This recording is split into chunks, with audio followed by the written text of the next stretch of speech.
Well, good morning, everybody. Welcome back. This is Dr. John Apsley, and we're here for day 2 of the Fukushima Solutions World Conference. And my thanks again goes out to George Butler for getting this massively distributed through video streaming program off to the races. And also we're going to have George will have the entire seminar put together on DVDs for distribution. So it's going to be quite an educational series for people that are unaware of the ongoing dangers coming out of Fukushima. Today we're going to talk about the human solutions. Yesterday we talked about the remediation solutions. We had some very exciting issues that were discussed, factors that were discussed, technologies that were discussed, and tools that were discussed. David Yurth discussed the best way that there is to remediate radiation from these waste disposal sites, as well as the on-site neutralization of the spent fuel rods that would have prevented this entire catastrophe. This has been called the worst catastrophe in the history of the human race. Areva is the world's largest nuclear power company that I'm aware of. They're global, and this was their comment immediately in the aftermath of the Tohoku event, the 9.0 earthquake and the following 50-foot tsunami that hit the Japanese coast. The ongoing threats there I'm going to go over in a moment, but one bullet point I did not put in is that there is continued risk, as we heard yesterday, of within the next 40 years of another significant earthquake and tsunami hitting the same site. And that would be catastrophic again, because they're just not going to be able to clean up what's happened there in our lifetimes. There are estimates that are overly optimistic that they're going to be able to make a cleanup in the next decade, the next 2 decades, the next 3 decades, and the next 4 decades. And I fear that it's going to be more than 100 years before they have cleaned that whole area up. So we're going to have to take it on ourselves. We're going to have to protect ourselves. This is what today is about. What can we do? And so I want you to understand what the threat actually is. It boils down to some very simple things. And this has been my area of specialty, so I speak with authority on this, that what we're talking about is heavy metal particles that are radioactively charged. We know how to remove heavy metal particles from the body very efficiently. And the next step is, well, what do these radioactive particles do to the body? It's very simple. They produce oxygen radicals, things like hydrogen peroxide. And again, our system is innately able to quench the hydrogen peroxides that are produced in excess if we are properly supported. Now, we discovered that this was true back in 1945 when the atomic bomb was dropped in Nagasaki. And there were 2 hospitals, and they were opposite each other from ground zero where the atomic bomb fell. They were approximately a little under a mile away on one side from ground zero and a mile away on the opposite side from ground zero. The one hospital that I do not know the name of, excuse us.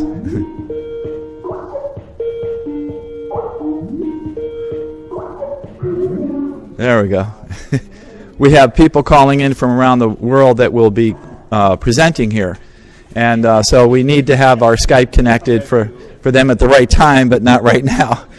At any rate, that one hospital that used conventional approaches to treat the radiation victims, the people who survived the blast, these were people that were in buildings or around or behind buildings when the blast occurred, because if you were in full view of the bomb explosion, you were instantly incinerated.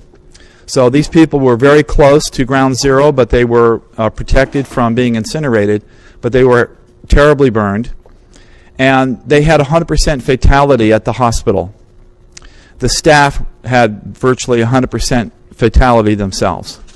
On the other end of ground zero was the hospital known as St. Thomas at the time. It was originally a Catholic hospital. It was run by the Japanese. And there was a brilliant director of medicine there. And he thought, you know, what I'm going to do is I'm going to feed these people and feed the staff with uncontaminated foods that were from exceptionally high nutritional value. And he did not realize that that also meant of exceptionally high antioxidant value. And I outline this in extreme detail in my book in chapters, part 2, chapters 4, 5, and 6. And we dug into what those foods contained, and we can concentrate them now into dietary supplements that are commonly available. And so if you want to go to my website, drapsley.com, either drapsley or spell out drapsley.com, you can then go to the Radiation Antidote tab right at the very top, and you'll be able to see on the sub-tabs on the left of the screen your different choices for how these can be put together into a daily program. And just give it to all. You can just see exactly how it's to be done. But it comes from the actual diet that was used at St. Thomas Hospital. There was 100% survival. 100% survival at the St. Thomas Hospital. Both the staff and the patients. And they lived for decades. And these people were tracked and they were studied. And this was published in the peer review in the Japanese literature. Only a few of the medical articles were published in English. But it was very, very exciting, and I dug them all out, got as many as I could translated, at least the abstracts translated. And it was just an incredible feat that the medical director there pulled off, and he became quite famous. He's now passed on. But what an amazing gift to the world. So this is what he did without knowing it. He removed the radioactive particles from the body with certain foods. He quenched the radiation from its production of hydrogen peroxide. Boom. That's what he did. Then, because the foods were also what I call regenerative nourishment, some of them like the mushrooms and the seaweeds, they were able to accelerate the repair beyond expectations or beyond what was normally to be scheduled. That's the definition of regeneration. Unscheduled repair or accelerated repair beyond normal. That's the definition of regeneration. And that's what I spent 30 years learning about. And then finally, he, of course, prevented re-exposure. Go to the next slide, please. I want to go over this so that people understand what we're facing. TEPCO and any government right now, I don't care if it's Germany, France, Italy, Russia, the United States, but especially TEPCO, which is in charge of operating that facility and doing the repairs, the remediation, the removal, and the containment of the radiation, we do not have the technology to succeed. We just simply can't do it. There are a few things that we can do that aren't being done. For example, if we were to build a zeolite wall that Arnie Gunnarsson proposed between the groundwater system that's constantly flowing right into the plant, that's causing all kinds of havoc because GE picked the wrong place to build the facility back in the 60s, we could then at least prevent that water from coming straight into the facility, into the basements that hoarding and containing the corium. And this is an ongoing problem that's going right into the Pacific Ocean, in addition to the massive amount of water that they can't recover that's also going into the Pacific Ocean. That's already put 3 times the amount of cesium and other radioactive particles into the Pacific Ocean that's going into the food chain there, and we'll talk about that on the next slide. Next slide, please. These are the ongoing threats that will be with us for decades. Over the next year, there are 30 million metric tons of radioactive debris that is being incinerated in Japan. Can you imagine that what the Japanese are doing is they are taking this radioactive debris, and they're really good at incineration. They have lots of incineration facilities there, and they're putting it all back up into the atmosphere. And to make sure that the southern population of Japan, which was not so heavily contaminated from the tsunami and the aftermath of the plumes that resulted, are just as exposed as the northern population. They're incinerating massive amounts to the south of Tokyo. Brilliant. The other thing the Japanese are doing that I don't list up there is that by international treaty, they're not allowed to dump the radioactive debris into the ocean. So what they do, they have an island in Tokyo Bay. They're just dumping all the radioactive debris onto Tokyo Bay, and eventually that'll just be carried out to the ocean. And then third, they're constantly seeking permission that the amount of allowable radiation that's just naturally coming out of the plant that they can't contain, that they have permission to allow what they can't control to continue to feed into the Pacific Ocean. So these fish that migrate, we now know that approximately 70% of the major fishing fleets that are going into that area and up to the northwest of the Pacific Ocean, around Alaska and on down, have been severely contaminated with cesium-134 or cesium-137. Okay, so then going down here, the other scenario we have to worry about is the Unit 4, excuse me. Now, I go over 3 different scenarios that are possible with Unit 4. Unit 4 is a special sequence of events that deals with an attempt to solve the problem at Unit 4 that has never been done before. When the groundwater, which is during the springtime, rushes in to the ground surrounding where the Fukushima Daiichi nuclear power plant has been built, you already have a great deal of liquid going into the ground that naturally finds itself to the Pacific Ocean. But when the tsunami came in, that was a huge amount of water coupled to the groundwater system that caused the very foundations of these extremely heavy buildings, units 1, 2, 3, and 4, to now start being on top of mud. And so Unit 4, as I showed you yesterday, began to tilt, something that TEPCO denied. But we've measured it. It was clearly tilting over. Well, the one thing that the Japanese responded to immediately was to build a shroud, another building completely around Unit 4 that could, as quickly as possible, take out those nuclear stored fuel in there in case the building toppled. Well, what's the threat there? Well, the ongoing threat is that with that groundwater system coming on down, that building is going to tilt, and it's extremely heavy. Can you imagine that swimming pool up there that's 30 feet high, filled with water, with already 1,550 assemblies there, each weighing 1/3 of a ton? And so just naturally that was at risk. But can you imagine if another afterquake occurred or another tsunami occurred? That would cause an unmitigating disaster. It would be something we would not be able to stop. It would cause a criticality fire that could not be extinguished. There's no known technology to stop that. And once that occurs, folks would have to be evacuated from the site, excuse me, and then the other areas on the property that store huge amounts of radiation would eventually come under extreme danger for having their systems of containment fail. Right 200 feet away from Unit 4 is the common storage fuel pool. I showed you that yesterday. It's one of the world's largest depositories of spent fuel. Now, it's much older, it's much more cool, but it still is very, very dangerous.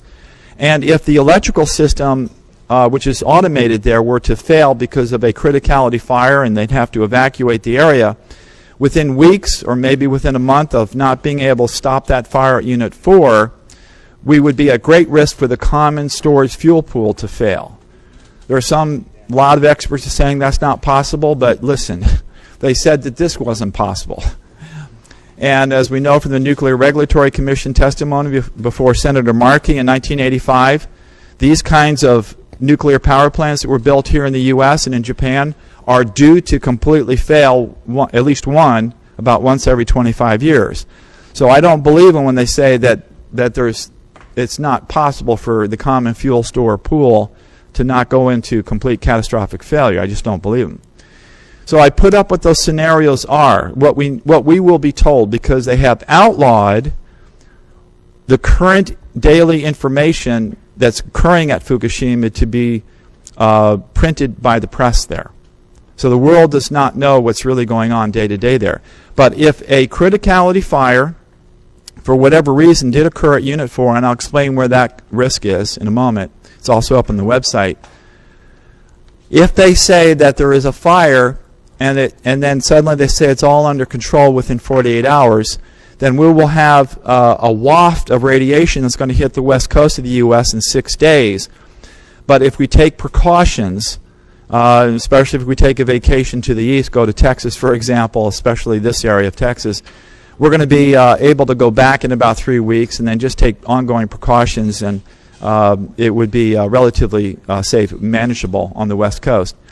But if after 48 hours they say, any time during that time period, they had to evacuate the plant, if they say that, if they announce it in the press because there's a criticality fire, and that would cause gamma rays to go everywhere, then we're in trouble here in the northern hemisphere is in big trouble. Within weeks, that common fuel storage pool that's 200 feet away would go under great risk of failure because it's all automated right now. You could not get a human being close enough, and no robot can do it because of the gamma rays. That is already the conditions at Units 1, 2, and 3 in the basement areas. Robots can get in there for a short time period, but in Unit 3 it's very difficult because the gamma rays can fry whatever they put down there after a while. So it's really, that's one of the technological problems they have. They can't completely see what's going on. All right, so at Unit 4, what we heard from Dr. Klein yesterday was that there was no leak. He's actually been underneath there. He showed us a picture that underneath where the swimming pool is on Unit 4, that there's no leak there. And I say, well, okay, that's fine. I'm glad to hear that, and that's what we eventually figured out. But what happened initially to the excessive heat that occurred in that pool? And what really happened was, according to Arnie Gunderson, all the data shows that at least the 30 foot of water that's in that swimming pool, 15 foot of it covers completely the assemblies because they're 15 feet tall, they're at the bottom. That swimming pool vaporized that water because of the heat, because the cooling systems was turned off during the tsunami, and that water evaporated to uncover the top third of those assemblies. And there's very strong evidence that that occurred. Very strong evidence that occurred. In fact, the initial emails that were exchanged with the Nuclear Regulatory Commission that we have obtained under Freedom of Information Act also thought that. AREVA also thought that. And on-site monitoring suggested that. Well, if that's true, and the reason why I say that is because we know there were multiple fires. We know there were multiple explosions. And Dr. Klein indicated that at least one of those explosions came not from Unit 4, but came from Unit 3 because there's a connecting piping system between the two. But that does not explain the tremendous amount of fires and smoke and explosions that occurred over several days at Unit 4. So we believe that those assemblies that contain about 68 spent fuel rods per assembly, and there's 1,550 of them in Unit 4 pool, some of them were heavily damaged. If they were cracked, or if the metal was weakened, or if the neutrons have weakened the casings, that as they go in with the crane now and start lifting things up like a pack of cigarettes, lifting one cigarette up at a time, and start bringing that into a storage system that's still underwater, thank goodness, because gravity is less underwater, obviously, that as they move up to 8 of these into these concrete cylinders, there's a chance that if they're heavily damaged that they'll crack, fracture, and go back down on top of the other assemblies. If that happens, we're in trouble. And it's going to take them about a year from now to finish. And they've already done, according to Dr. Klein, about 400 of these assemblies. So they probably picked the best ones to go with that were at the least risk. But they have no idea. This has never been done before. They have no idea what the damage is or isn't on those assemblies. They could just run into one that was heavily fractured, not even know it. They start doing their job, and boom, it fractures in half. It falls right back down on top of the other assemblies. That's all the makings for a criticality fire. 400 out of how many total? Out of 1,550. So there's 400 done already safely put into these big caskets, and those are being removed off to the side. Okay, so there's three scenarios: everything goes well, and keep our fingers crossed, or there is a fire, and somehow it's brought under control within 48 hours. We have to take precautions then, because we get hit with a heavy waft here on the West Coast. We're in Texas now, but this would be a good place to go visit for 3 weeks. And then we could return and take our supplements, which is what we're going to talk about next. Or they say they had to evacuate the plant, and we're screwed.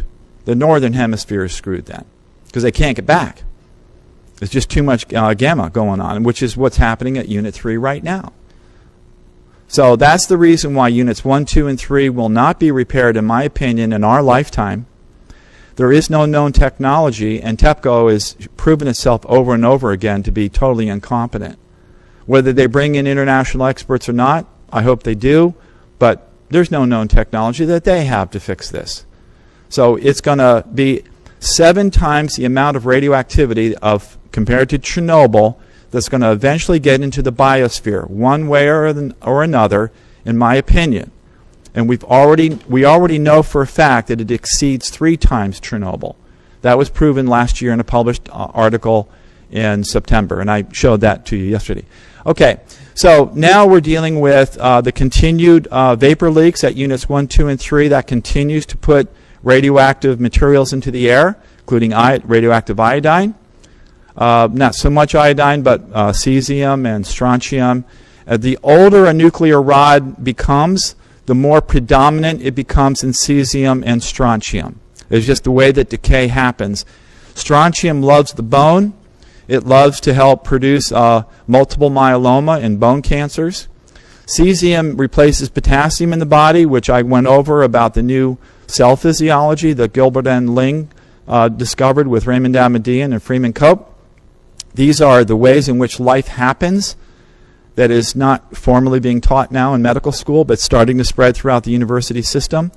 And because potassium is a front row, front commander, front determinant mineral, and cesium can easily replace it and not allow potassium to come back in, this is a threat to all humankind, and we know that there's radioactive cesium in every human being on the planet today. Okay, so that's how bad it is. So that cesium that keeps leaking and keeps going into the food chain is going to bioaccumulate. As a fish eats a little bit of algae that has a whole bunch of it, it keeps eating that same algae species, and it keeps getting more and more cesium into it. And then a bigger fish eats the smaller fish, and then a bigger fish eats the fish below it. That's called biomagnification.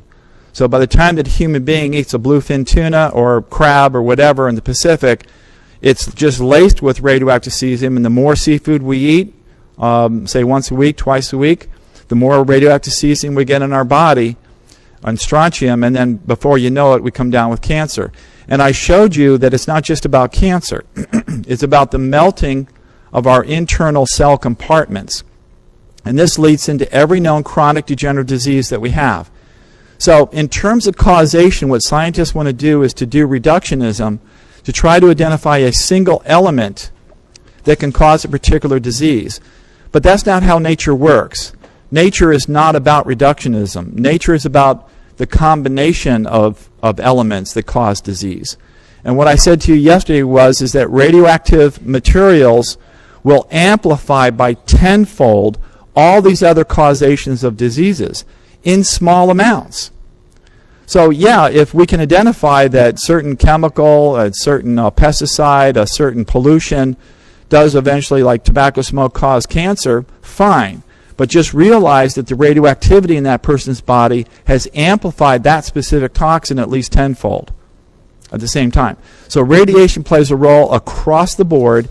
And as I said, that the United States was the healthiest developed country in the world in 1950, before all this radiation started hitting us, all of the chronic degenerative diseases basically were on their way down, and then suddenly we started above ground testing and they all started skyrocketing. As soon as people around a nuclear power plant have that nuclear power plant shut down, their rates of disease also start going down. As soon as that nuclear power plant's turned back on again, their rates of disease start going back up again. That's in the peer review now. That's been shown by Mangano and Janet Sherman that you'll be hearing from Joe Mangano, the director of the Radiation and Public Health Project out of Washington, D.C., a little bit later today. Okay, so now we have additive radiation from normal background. In Texas, there's not a lot of radon. That's a gas. It comes up from uranium naturally, so that's good. But you also have radiation from operational nuclear power plants. We showed you yesterday that children under 5 living within 5 miles of a nuclear power plant are up to 220% more prone to leukemia than kids that don't live that close, that are that young. And the last thing that we're getting hit with here in Austin, I believe, is the plutonium leakage that's gone into the gaseous form coming out of the waste disposal site at Carlsbad, New Mexico. Now, these sites of waste disposal are worldwide. The 10 worst sites that I know of, within that 10, you've got WIP over there in Carlsbad, and you got Hanford over in my state of Washington. They've also had huge amounts of material just simply dumped into the ocean on the Pacific side and on the Atlantic side. There's a couple that have been dumped into the Gulf of Mexico. So we have all of our seafood that is being contaminated on both sides of the coast. Now we have the air being contaminated by places like Carlsbad, and we have it constantly polluted with radioactive tritium from operational nuclear power plants because it's allowed by law. It should not be. The National Academy of Sciences has said emphatically, there is no safe level of radiation, period. And yet we constantly hear, oh, don't worry about it. It's been diluted. It's below normal background. It's less than a dental x-ray. You know, by now, over the course of this weekend, you understand what propaganda that is. We have to stop that propaganda. We have to stop it. It's up to us. It's not up to the government officials because they won't stop it. It's up to us. Okay, so here's what we can do about it to take back our power. Next slide, please. First thing is I recommend you get my book because it goes into, in detail, with over 400 peer-reviewed sightings and over 100 authoritative references, exactly what I'm talking about today. How to do this, how it was done before, and exactly what you can do to empower yourself back to health. Next slide, please.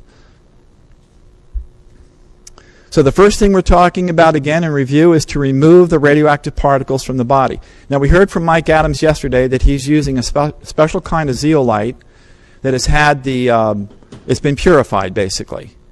And I agree with that, but I'm going to take a step further today. I can announce to you that there was a patent that was produced back in 2002 by another one of these geniuses that I'm just meeting here today and yesterday. We have quite a few here. These are inventors.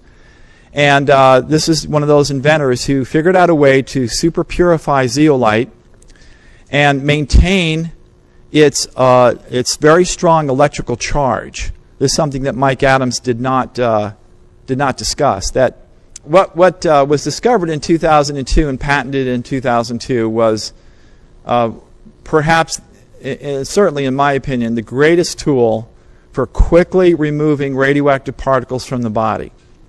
It's a substance that's being studied extensively at Cleveland Clinic by at least two of the top researchers there. And it's already been shown to pull out heavy metals out of the body very, very efficiently. Now, what Mike Adams was talking about yesterday is that his products that he recommends and his zeolites that he recommends are absolutely fantastic for binding onto the radioactive particles in the incoming food. But the problem is that we already have these radioactive particles inside the body. As I told you, every human being has radioactive cesium already in their tissues. So how to get that out? If the zeolite's too large, it cannot penetrate through the blood-brain barrier or any other area of the body, especially in the nooks and crannies of the body, to go right into where those heavy metals have been deposited, right inside the cell. So you need nanoparticles of zeolite that have been specifically cleansed that maintain their electrical negative charge. Why? Because these heavy metals that are radioactive are positively charged.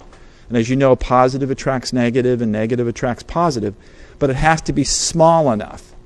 And this is what was patented in 2002. The studies have shown it's completely non-toxic. The studies show that it quickly causes exit through the kidneys. So this is the best way to have removal of what's already inside the body, and it's by far the more important thing. Why? Because we can buy foods that aren't contaminated. We know to get our organic foods from areas away from the west coast of the United States. We know not to buy seafood from the northern Pacific. And so if we're careful enough, and this, I go over this in my book, what to buy and what not to buy, very carefully with charts, you then can say, well, at least I know that I've prevented further incoming absorption of radioactivity in my body. So it becomes less and less necessary to use agents that bind to these radioactive elements that are in our food. I recommend you still do it, but it becomes less and less important. What becomes important, especially for the sailors, is that we get these radioactive particles out of their body yesterday. And this is the greatest particle diffusion coefficient tool known to humankind to be able to do that. Particle diffusion coefficient is the magic word that a biophysicist wants to hear about penetration of something into the body.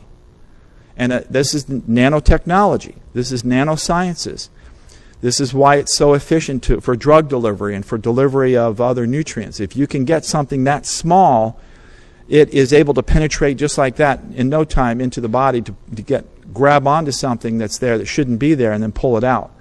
The other amazing thing about zeolite is when it has this quality to it in this size range, it does not take out the good macro mineral nutrients. It tends to select for the heavy metals. I don't know why that is, but it's been shown to be the case. So it's wonderful stuff. And like Mike Adams said, is that it's best to take, we had a discussion off stage about this. When you take it on an empty stomach, there's no hydrochloric acid in the stomach because hydrochloric acid is only secreted when you have a protein meal. If you eat high starch like a baked potato, you're going to have very little hydrochloric acid secreted in your stomach. But on an empty stomach, you're not going to have any acid. So this zeolite, this tiny, if you just put it in your mouth and just hold it there for 5-6 minutes, it just tastes like water. It's going to go immediately into the body, and it won't have a chance to combine with anything that will render it less effective. So we're going to use this 30 drops on the sailors twice a day, morning and evening. And we recommend 20 drops for people to get going with this morning and evening. And for maintenance, we recommend 10 drops twice a day, first thing in the morning, last thing at night, away from all food. Very simple, very easy. Kids can do it. Babies can even do it. It's just basically water because it's nanoparticle size. There's very little that's required. And it's made out of silica. Basically, it's silica. It's something we get in our food all the time. So that is what we're going to use in the sailors, and I highly recommend this. We'll show you how to get access to it in a little while. The second step we have to do is to quench the production of hydrogen peroxide or the other kinds of oxygen radicals. It's done with things like vitamin C. Pretty simple. So we have a very clean kelp product that contains non-GMO vitamin C in it that we recommend to folks if they just want to boost this aspect of their dietary. We also have very, very high quality mushrooms that are grown organically, everything filtered. They happen to be grown on the West Coast, but they're completely contained. The air are 100% able to remove every particle from the air supply that shouldn't be there, and the water is pristine pure as well. It's fed organic grains from Canada, the eastern side of Canada, away from the radiation that we're getting from Fukushima. So we feel very confident that our selection of mushrooms, which are very low inflammatory mushrooms, remember medicinal mushrooms will help the immune system to inflame, to go after things. So some mushrooms that do not cause that would be a little bit better for this purpose, and we've been very careful about selecting those kind of mushrooms to help to quench. Very high antioxidant properties. That's on my website under RE, Regenerative Effect Cornucopia. It's the second tab when you see it at the top. And you can just click on Healing Mushrooms, and you'll see all the peer review evidence about what they say about what mushrooms can do. The cool thing about mushrooms is that they're one of the strongest vegetable regenerative nourishments we can put into our body. Now, there is a lot of literature on this. Mushrooms have been eaten for thousands of years by many cultures, particularly areas of the world where people are long living. Chaga is one such mushroom, but there are many mushrooms that can fit this bill where they're very long living Russians. And they just had access to a kind of mushroom called chaga. We don't use chaga because chaga takes 20 years to grow on birch trees, and we think that because of Chernobyl and because of 3 Mile Island and other nuclear pollution that chaga might already contain some radioactive elements that we don't want in there. But it's a wonderful medicinal mushroom when it doesn't have radioactive contamination. We just decided to go with other mushrooms that we know for a fact don't have contamination in them. Okay, other regenerative substances are your embryonic foods, like whey, high-quality whey from the southern hemisphere, away from all this radioactive pollution, grown in really healthy soils, is what the original mother's breast milk is. The whey from cow is the same protein as mother's breast milk. I made that point yesterday. It's not the casein. Casein is, we have a lot of kids today allergic to that. That's cow protein. And so you have to have a very high-quality whey product to get the regeneration, the ability to repair a little bit faster going. And then the next thing we have to do is to prevent future exposures to radiation, such as putting a HEPA air filter in your system, especially if you live on the West Coast or if you're living in Carlsbad, New Mexico right now. Putting a water filter on your water supply, because it's very common for radiation to keep recirculating through the food chain that way. We know from the National Cancer Institute, they've repeated this now twice, that 90% of all cancer, up to 90% of all cancer, comes from the air we breathe, the water we drink, and the food we eat. Well, among the reasons is radioactive substances in our food supply, in our air, in our water. Remember, it's not the only thing, but it amplifies these other things, their toxicity, by up to tenfold. So this is things that we can do to prevent re-exposure. Also, we had a good discussion last night. EMF pollution is becoming a huge thing today. For some reason, women tend to be more empathically sensitive than us bozo men. We take a little longer to learn how to feel. Women can just feel when they're around a lot of EMFs. They just, they don't sleep at night. They have tension in their jaw. They get migraine headaches. Of course, we all know women are hypochondriacs, of course. Well, it turns out they're actually smarter than we are, and their bodies are talking to them, and they listen to their bodies, and they're saying all this EMF going on with these microwave towers and everything else are not good for us, especially smart meters. Thank goodness for Sheila and Jim, who's getting the smart meter problem taken care of here in the state of Texas, at least into local areas. These smart meters are broadcasting heavy-duty EMFs that go everywhere at very high frequency, to tell exactly, oh, this is how much this person's home owes us. This is how much this person's home owes us. And if you're sleeping right next to one and you don't know that it's on the right back side of your apartment or your home, can you imagine what kind of sleep you're getting at night? Especially if you have metal in your mouth. That's heavy broadcast of powerful energies. If you have metal in your mouth, crowns or amalgam fillings or root canals with the titanium. Imagine what that does to get that all shook up and stirred up. It's one reason why with integrative oncology we make sure that the mouth has all the metals removed, with also the infections. Okay, next slide, please.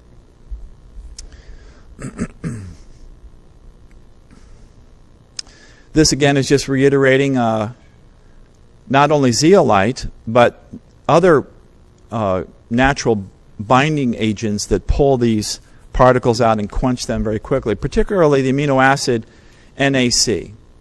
It's a simple amino acid. It's found in whey, and it is just unbelievable. For those people that can take it, most people can, it not only grabs onto these heavy-metal particles no matter where in the body, but it also quenches the hydrogen peroxide that's being produced. So it's just a must. It's in every single one of my rad quenching protocols, daily programs that I suggest. Along with that, NAC can turn into glutathione in the body if you take enough selenium, and melatonin. Now, melatonin is actually perhaps, besides nanozeolite, is perhaps the second most powerful binding agent and antioxidant that we can put into our bodies by itself. But when melatonin is combined with NAC, and also when it's combined with selenium, it produces a family of enzymes in the system that are the most powerful antioxidant enzyme system. So here's the difference. NAC works wonderfully. It's in the peer review. Everyone talks about it. It just stops the production of free radicals just like that on the spot. But it works 1 billion times slower.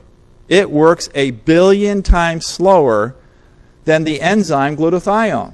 Glutathione peroxidase, glutathione transferase, so on and so forth. There's 5 different kinds.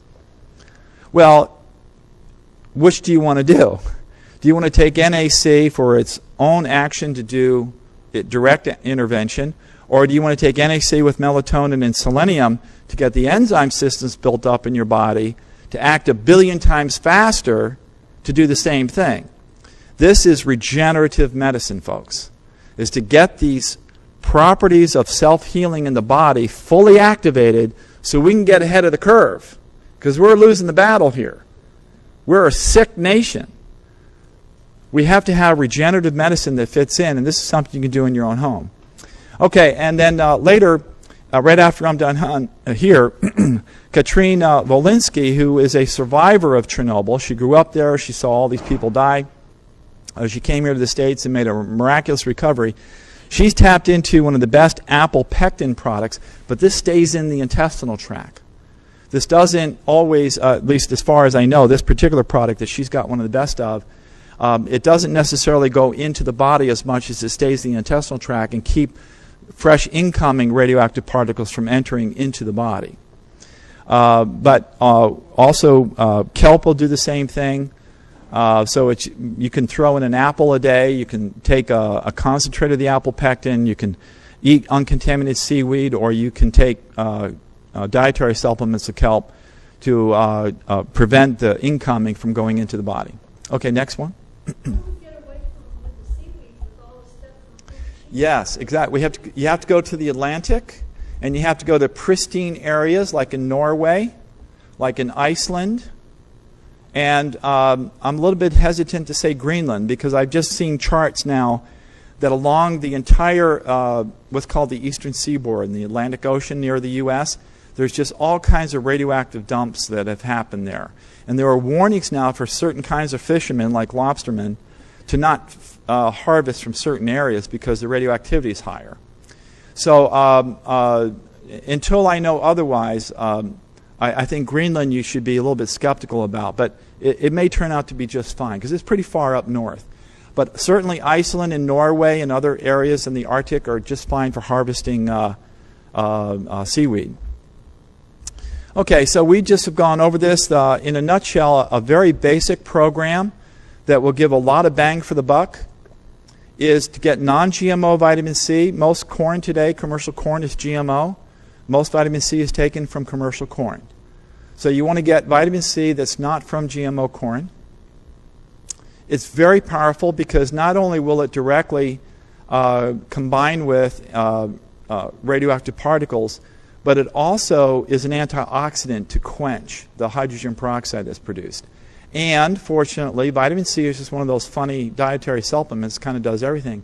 It also is absolutely confirmed to turn on the antioxidant enzyme supply in the body, to really get the numbers of the billion times faster working antioxidants in our body.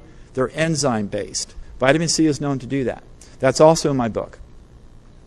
The mineral selenium can combine directly with things like radioactive iodine to help neutralize it, but more importantly, it helps build up the glutathione peroxidase enzyme system. Remember, enzymes, enzymes, enzymes. That's the secret to life. Without them, we couldn't live. Now, melatonin, I already mentioned, and NAC, you take just those combinations together, very cost effective. And certainly for folks here that are potentially getting a little bit of radioactivity from Carlsbad, you've done yourself just a world of good. Okay, next chapter. Next slide. All right, this is something that the whole family will enjoy. Mushrooms by themselves, some people do like the taste. I do. But they go in anything. They go in tomato soup, and you can't taste it. They go into smoothies, delicious smoothies. And the kids will drink it without any problem. The spouse will drink it without any problem. Twice a day, once a day, 3 times a day, a little bit of smoothie. Be very, very regenerative, as well as doing these other things that we talked about. Helping to bind to and remove and quench. Helping to bind to, remove, and quench, regenerate. 3 steps. Very important. And then, of course, we know how to take preventive measures. We went over that. So I have free recipes of smoothies that I give out. If you sign up for my newsletter, John at drapsley.com, I'll just send them out our free newsletter and our free recipes, and you can be happy. All right. As far as the medical references are concerned, it's all in my book in Chapter 6. All right. Now, next slide. This is just review in bullet point format. These are the kinds of things that during a rainstorm, it's when the radiation is more likely to be coming down. If you do wind up buying a Geiger counter, you will see that the Geiger counter readings will go up during a rainstorm. So your shoes and your hat and your raincoat is going to be more full of radioactive particles during this time. Just leave it in the garage or on your front porch. Just have a little area that you don't bring it into the house. We've done measurements in Fukushima Prefecture, and the homes are they're 10 times more toxic with radiation than the outside environment. Right there where all the radiation hit, unknowingly the Japanese are carrying it right back into their homes when they're allowed to go back on their shoes. And that keeps on accumulating in their house, and they don't even know it. Now, Geiger counters measurements are normally taken about chest level.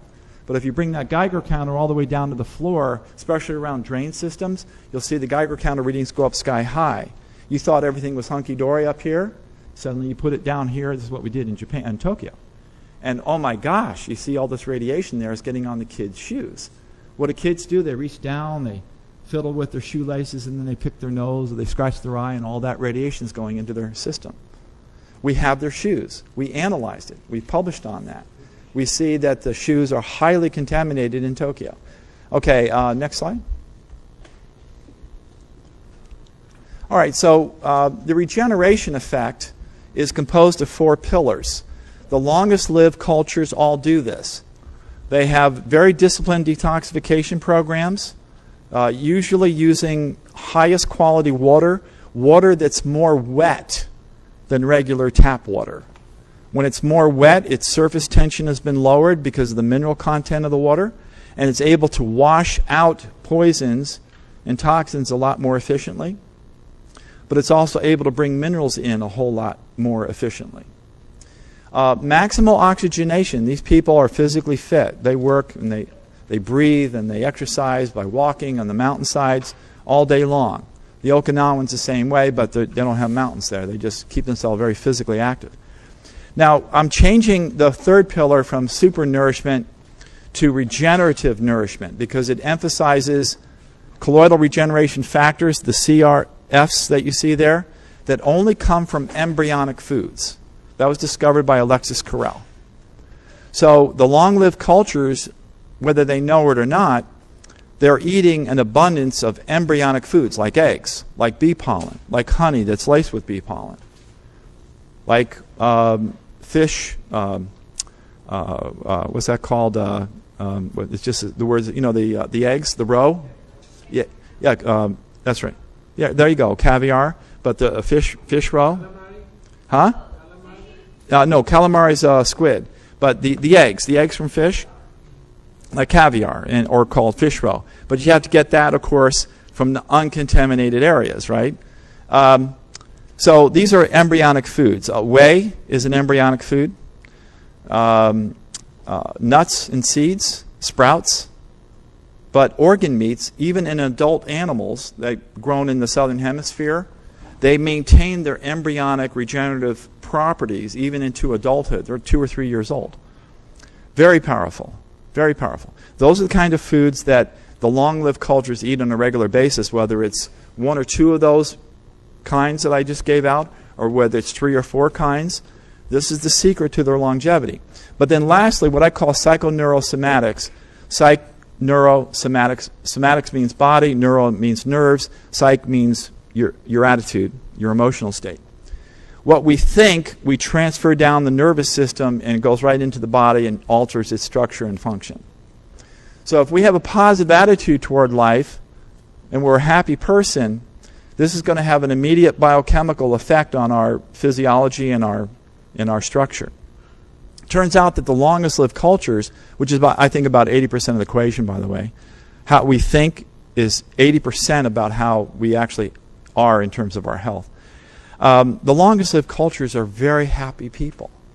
They have profound gratitude to the Creator that they share with their families with every single meal. They have these huge tables.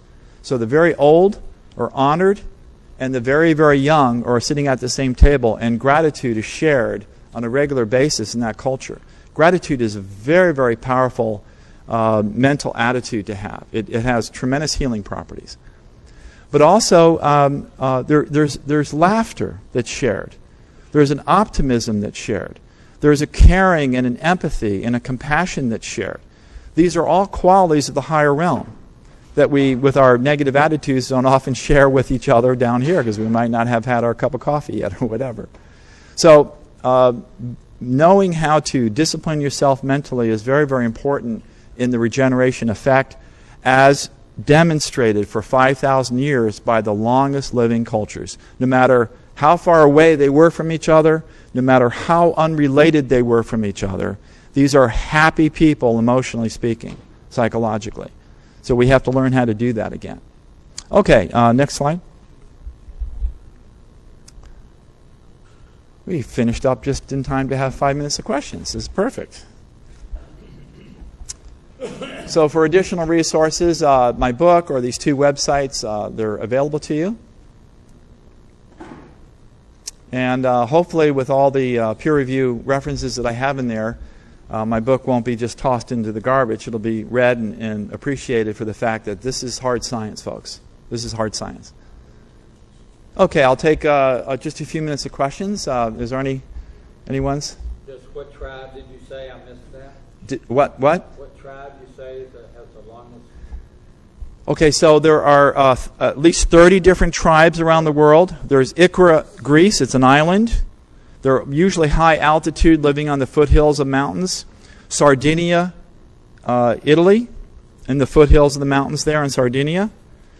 The Okinawans are on ocean level, but the Okinawans, they're kind of like the exception, but they're disappearing en masse because the largest per capita fast food restaurant chain location is on Okinawa, Japan.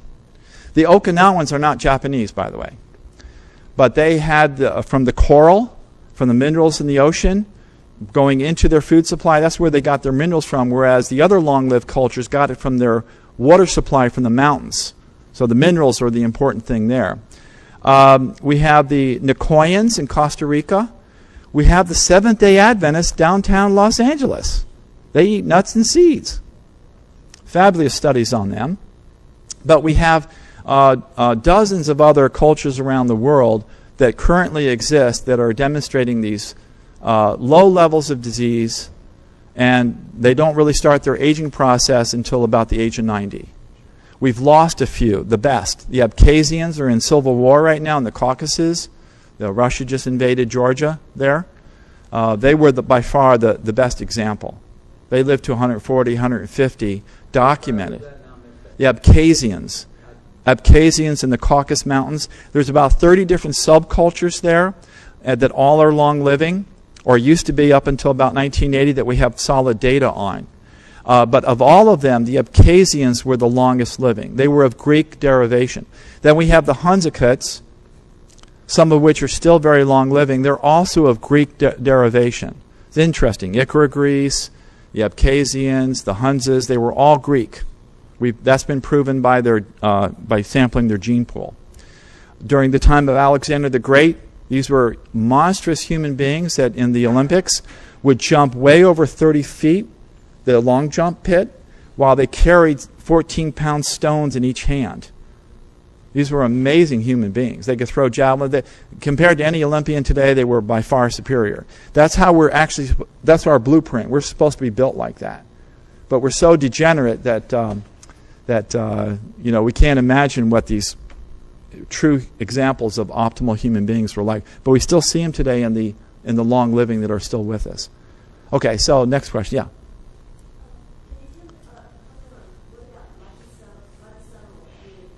Yes. So.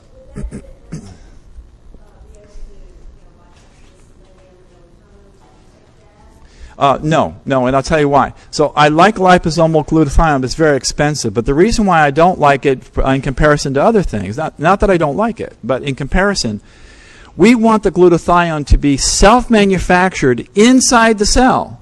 Melatonin is the determinant for that.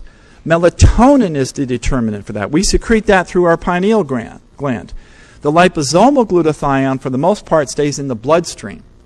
There are some little areas, yes, it will penetrate into the cells, but then the cells aren't making what they should make. So why not remember, regenerative medicine today will either go off and cost us $500,000 to replace a new kidney, $500,000 to replace an eye, $500,000 to replace a part of a lung, part of a liver, or let alone $1 million for a heart.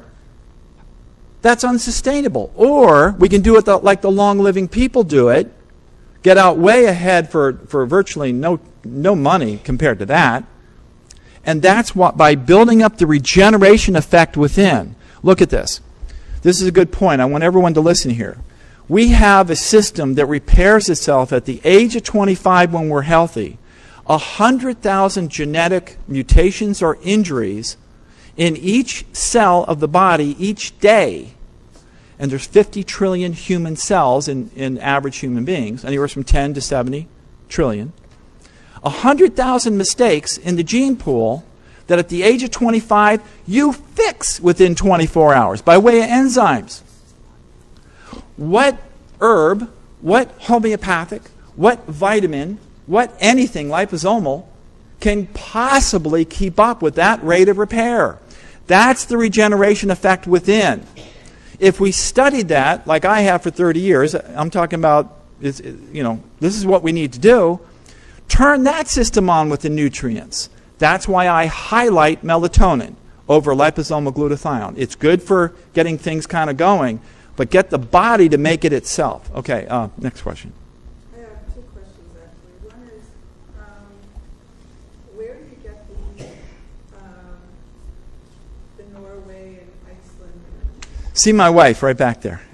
That's me. And the other question is about electromagnetic radiation from computers and Wi-Fi. Yes, we have special devices that, there are 3 different kinds of devices. There's a shield. I didn't bring mine with. Did you bring your laptop shield with you? We left it there. So there are shields. There are devices that will, well, there's 3 different kinds. Let me see if I can recall. Okay, so we have this flow device in the back of our cell phones. I could show you, but they convert the energy into healthy energy, or you have a shield that prevents it from getting to your body. There's one other kind that does it a slightly different way. Those are the kinds of things that you should put on your TVs and your computers, especially with laptops. When you're putting it on your groin area, not good. Swiss Shield is a company that uses the fabric for shielding. And Yes. then you have frequency devices that offer a counterbalance Yes. to help zero it out.